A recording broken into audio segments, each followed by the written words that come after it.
വർഗീയ സംഘർഷങ്ങൾക്കെതിരെ വിട്ടുവീഴ്ചയില്ലാതെ കർശന നടപടി സ്വീകരിക്കുവാൻ LDF സർക്കാരിന് മാത്രമേ കഴിയൂവെന്ന് മുഖ്യമന്ത്രി പിണറായി വിജയൻ പാലായിൽ LDF പൊതുസമ്മേളനത്തിൽ പ്രസംഗിക്കുകയായിരുന്നു അദ്ദേഹം.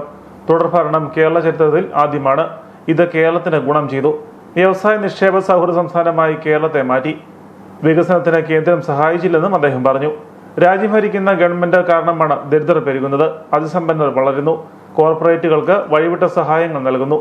ആഗോളവൽക്കരണത്തിന്റെയും ഉദാരവൽക്കരണത്തിന്റെയും വക്താക്കളാണ് കേന്ദ്ര ഭരിച്ച കോൺഗ്രസും BJP-യും.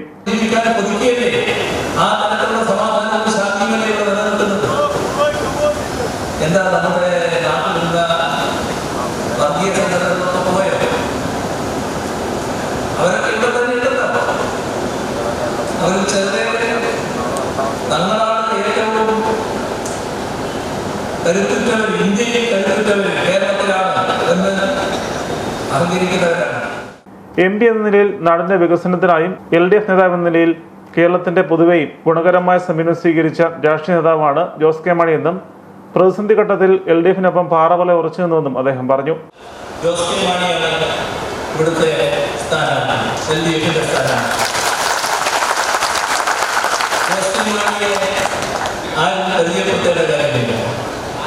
നല്ല മികവാർന്ന പൊതുപ്രവർത്തന പാരമ്പര്യമുള്ള ഒരു രാഷ്ട്രീയ നേതാവാണ് അദ്ദേഹം. എല്ലാ കാര്യങ്ങളിലും നല്ല രീതിയിൽ മുൻകൈയെടുക്കുകയും നാടിന്റെ വികസനത്തിനായി പല രീതിയിൽ ഇടപെടുകയും ചെയ്തിട്ടുണ്ട്. LDF-നെ ദുർബലപ്പെടുത്താൻ എതിരാളികൾ പലവിധ ശ്രമങ്ങൾ നടത്തിയപ്പോഴും പാറപോലെ ഉറച്ചുനിന്ന് അങ്ങനെ